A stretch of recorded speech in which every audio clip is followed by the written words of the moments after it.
ये कहानी सूरतपुर गांव की है। इस गांव में एक गरीब लकड़हारा रामदीन अपनी पत्नी जमुना के साथ रहता था। रामदीन एक लालची और कंजूस किस्म का आदमी था, जबकि उसकी पत्नी जमुना भी उससे कम नहीं थी।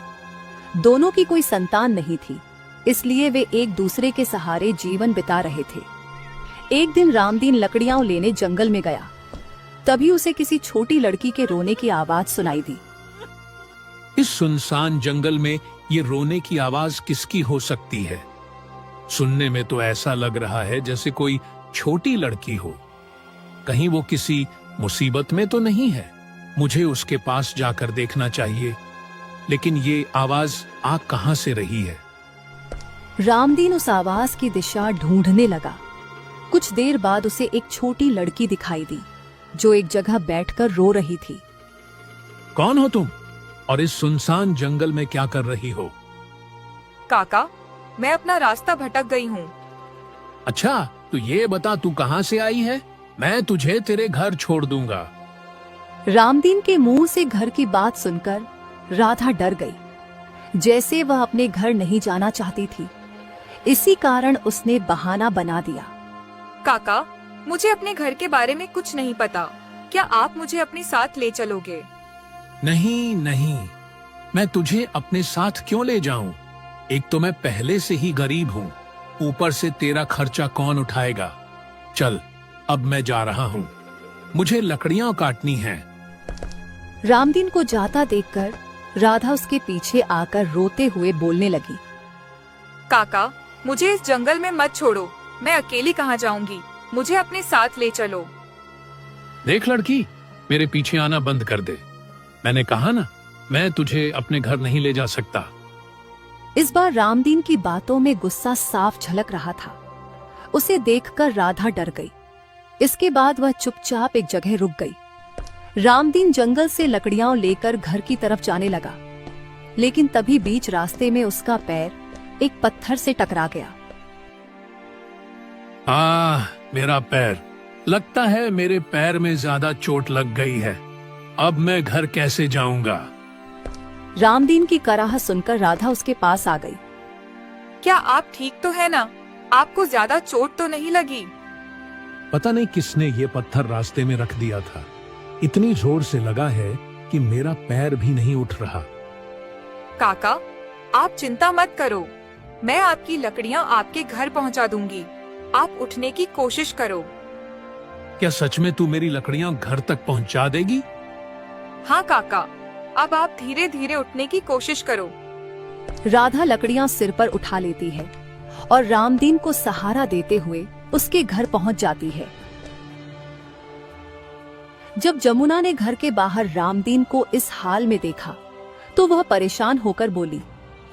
ये आपको क्या हो गया जी? आप ठीक तो हो ना? अरे क्या बताऊं जमुना, रास्ते में एक पत्थर से टकराने पर मेरे पैर में चोट लग गई। वो तो ये लड़की लकड़ियां उठाकर घर तक ले आई, वरना मुझसे तो चला भी नहीं जा रहा था। हाँ ठीक है। सुन लड़की, अब तू ये लकड़ियाँ यहीं रख दे और अपने घर चली जा। इतना सुनकर राधा लकड़ियां रखकर आगे जाने लगी। तभी जमुना की नजर राधा की एक चीज पर पड़ी, जिसके बाद उसके व्यवहार में बदलाव आ गया। अरे सुन लड़की, तेरा नाम क्या है और तू कहाँ से आई है? तेरे माँ बाप कौन है? काकी, मैं राधा हूँ। जंगल में भटक गई थी। मुझे अपने घर का पता भी नहीं मालूम। मेरे माँ बाप तो इस दुनिया में नहीं रहे। चल कोई बात नहीं, तू हमारे यहाँ रह ले। लड़की जात है, आखिर ऐसे अकेली कहाँ भटकेगी? ये क्या बोल रही है जमुना? तुझे पता भी है, मेरी कमाई से हम 2 वक्त के खाने का इंतजाम भी बड़ी मुश्किल से कर पाते हैं। नहीं नहीं, हम इसे अपने साथ नहीं रख सकते। आप परेशान क्यों होते हो? हमारे साथ इसका भी इंतजाम हो जाएगा। छोटी सी तो है, कितना खा लेगी? आप जाकर आराम करो और अपनी चोट पर ध्यान दो। और राधा, तू मेरे साथ चल, मैं तुझे कुछ खाने को देती हूँ। इस तरह राधा को रहने की जगह मिल गई थी, लेकिन उसे आने वाले कल का कोई आभास नहीं था। कुछ दिन ऐसे ही बीत गए। एक रात राधा झोपड़ी के अंदर सो रही थी। तभी अचानक जमुना उसके पास गई। आज तो मैं अपना काम करके ही रहूंगी। जिसके लिए मैंने इसे अपने घर में रखा है, आज वो मकसद पूरा हो जाएगा। लगता है राधा इस समय गहरी नींद में है।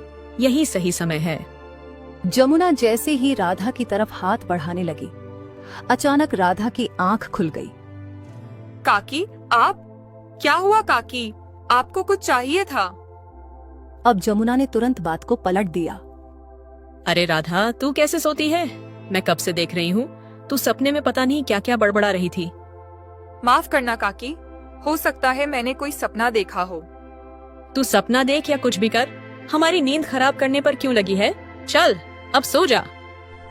इस तरह जमुना की चाल नाकाम हो गई थी। उसने कई बार राधा के पास जाने की कोशिश की, लेकिन हर बार कुछ न कुछ हो जाता था, जिससे वह अपनी चाल में नाकाम हो गई। एक दिन जमुना को गुस्सा आ गया और उसने सारा गुस्सा राधा पर निकाल दिया। क्यों रे राधा, तू मेरे साथ घर के काम नहीं करवा सकती? उम्र में छोटी है तो क्या हुआ? तुझे काम ही तो करने हैं, मजदूरी थोड़ी ना करनी है। सारा दिन मैं घर का काम करके थक जाती हूँ और तू बस खाकर घर पर पड़ी रहती है। मेरी बात कान खोलकर सुन ले, आज से घर के सारे काम तुझे ही करने हैं। ठीक है काकी, मैं घर के सारे काम कर लिया करूंगी। तो फिर चल और अभी से ही शुरू हो जा। मटका उठा और जाकर कुएं से पानी ले आ। उसके बाद घर की सफाई और खाने की तैयारी कर लेना। अब राधा छोटी उम्र में भी नौकरों की तरह काम करने लगी थी। समय के साथ जब जमुना को पैसों का लालच हुआ, तो उसने सोचा क्यों न राधा को काम पर लगा दिया जाए। अगले ही दिन वह राधा को लेकर गांव के जमींदार के पास पहुंच गई। अरे जमुना, तुम यहाँ कैसे? क्या बात है? पैसों की कमी आ गई है क्या? नहीं मालिक, बस काम की जरूरत थी। अगर आपके खेतों पर काम मिल जाता तो हम भी 2 वक्त की रोटी के साथ गुजारा कर लेते। अच्छा, तो तुम अब काम करेगी? नहीं मालिक, मैं नहीं। ये लड़की आपके यहाँ काम करेगी। ये लड़की अनाथ है, मैंने इसे अपने साथ रख लिया था। घर पर ऐसे ही पड़ी